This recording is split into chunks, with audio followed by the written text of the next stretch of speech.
And he'll get it up the middle.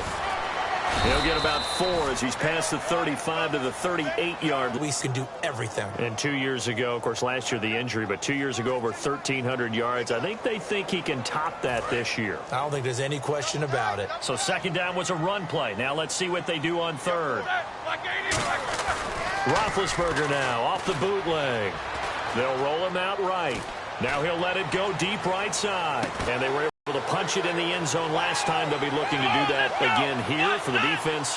Obviously, they'll be looking to stop them from punching it back in the end zone. It always is punch-counter-punch, isn't it? And which team has the advantage? Well, let's just go back. Last time on offense, they rolled downfield, got into a good rhythm. You can see a little more bounce in and out of the huddle. You can see the sideline really get into the game. So defensively, you're thinking to yourself, how do we take that away from them? How do we get the advantage back? Let's see what they come up with. I think pressure is always the first way to go. You love pressure. I love it. We'll see if they dial it up this drive. Again, we'll see the pistol here. A first down carry by Elliott. And he'll slip his way up across the 30 to the 32. A gain of 3, second down. See if they stay on the ground for second down. We always like to talk about defense in terms of levels. First level defensive line, second level linebackers, third level defensive backs. On that run, that was what we call a first level run, and it was stopped by a second level player. No gain on the play, and it's going to bring up a third down. But at least he was able to break that initial contact, or it could have been a loss. Yeah, give credit to the defensive player, though. What did he do?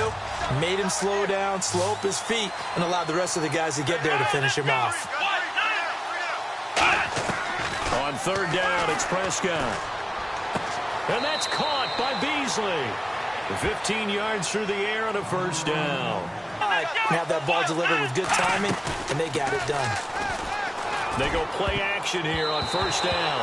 Cole Beasley, the intended target. And now it's second down.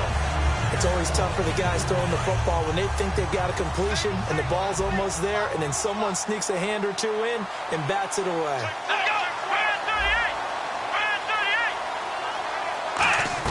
A second down throw for Prescott. Deep drop. He sets to fire deep. And this is caught on the sideline. But no, they'll say out of bounds. He caught it but was not in bounds. Incomplete. Defense has set themselves up nicely. 3rd and 10 now. That was close to a big play. And just a little bit too far that he was led. He caught it but couldn't stay in bounds, Charles. Yeah, I'm not very good at these sort of things, but the ball popped in the air and intercepted. Picked off Jarvis Jones.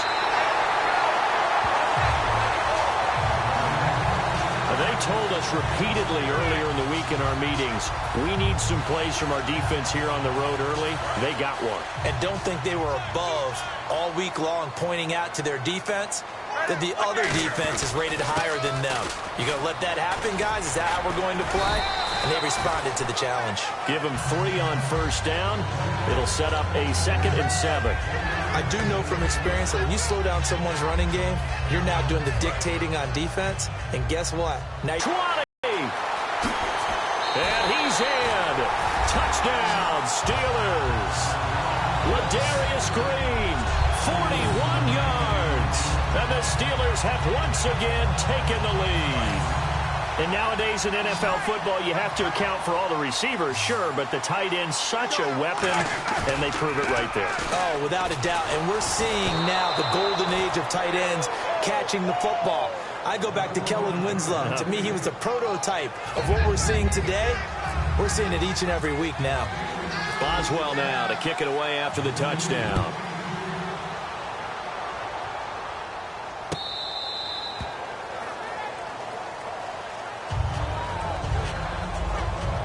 And now Dallas gets set to take the field. And following the interception, we'll see what they can put together on this drive. I can hear my old college coach right now. He always used to tell us before every game, the team making the fewest mistakes will win. What they're hoping is that that last mistake is their only one of the game. Coaches, that's all they talk about, turnovers, right? Minimizing those and maximizing opportunities. I hope I don't sound too rah-rah on that one, but that's the exact right throw. Either your receiver gets it or no one gets it. Give him a lot of credit for being really precise with it. Got rid of it. No one got it.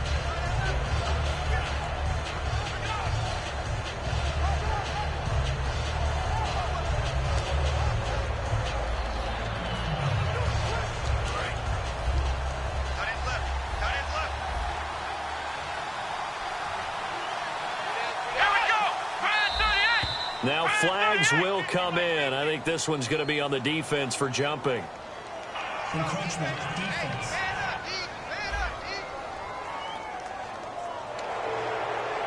Still second down.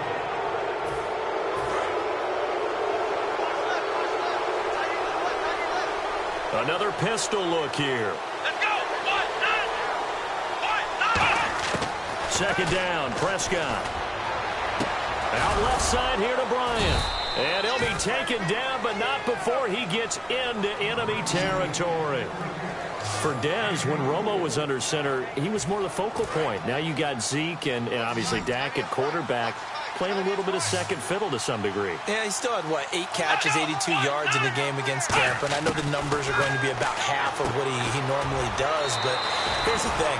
When they get to the playoffs, he may very well be sitting first chair again because they'll need the big plays from Dez Bryant.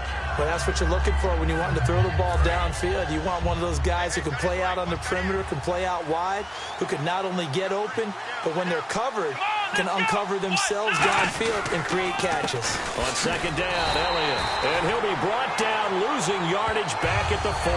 And they'll lose a yard that time, and that's going to lead to a third down. Stephon Tuitt came out of Notre Dame as another one of those really tall defensive ends, and you just wondered, would they be able to have the leverage to bend and make plays? I think he just gave us an answer at that tackle. Looking to throw, Prescott. And eventually taken down here. Great coverage downfield. Call it a loss of 4 there on the sack. And speaking of the number 4, it brings up 4th down now. So on 4th down, here's Chris Jones to punt it away. Back deep for the Steelers, Antonio Brown. And he'll get this away into the icy winter air. And this one's out of bounds. Should be inside the 10, I think it is. At the 6-yard line.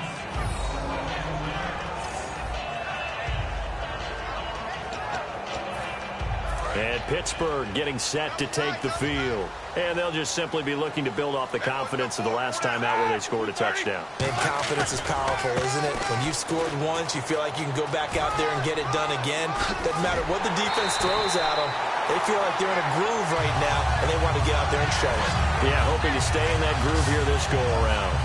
And an electric scamper there from the second-round pick in 2013 out of Michigan State. And how about the way he's remade his body in the NFL? You remember back at Michigan State? Big, thick, bruising runner. Yeah, he had some speed, he had some agility, but now he's slimmed down and he's gotten even quicker, which has led to more runs like the one we just saw there. Well, I think we know by now that every run is not going to be broken and get all the way to the end zone. But these short ones still have their value. You can still set up your play action and throw the football. You control the clock because you have the ball and they don't. And often the physicality sets the tempo for the game. To throw here, Roethlisberger. Oh, the ball comes out on the hit, but they'll say it's incomplete. He was trying to find Ladarius Green there as tight end. And it'll bring up third down. It's a tried-and-true formula, and I don't think it'll change for as long as we play football. If someone's trying to throw the ball and you can put pressure on them and make it tough, that's only going to help your defense. Yeah, he's since being hurried. He got rid of it before taking the hit, but incomplete. Third down is the down. Both sides know they absolutely have to win, and the name of the game for the defense is pressure on the quarterback. But pressure on the quarterback with contact, that's how you end up winning it. They'll indeed go for it with Roethlisberger. Escaping the pressure right. He gets it to Brown, complete. And he will have the first down as he's brought down up near midfield. I don't know if I agree with that. I guess they don't care if I agree with that. But, boy, you have to be surprised by that, right? I definitely was surprised that they decided to go for it in this situation. But they must have either felt like they either had a great play call on or they're trying to show extreme confidence. And he'll be brought down at the 48-yard line. Give him a couple on the catch. It's 2nd and 8. The goal of a wide receiver screen is get enough blockers in front to create a wall and let him pick his spot to run the football. How about the defense there, swarming to it and not allowing that to happen? Did not let him get downfield. A screen to Bell. And they go backwards here, losing yardage back at the 48-yard line. It's a loss of 4. Now third down. Back with Charles Davis, Brandon Gaudin. It's Steeler football to begin quarter number 2. They're in the midst of a nice drive, but facing a 3rd and long here. Seventh play of this drive coming up, but a long way to go on third down.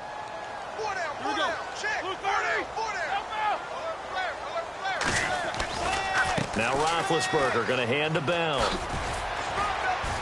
And he'll take it down shy of the 45 at the 46. It's a 6-yard gain, and it leaves him looking.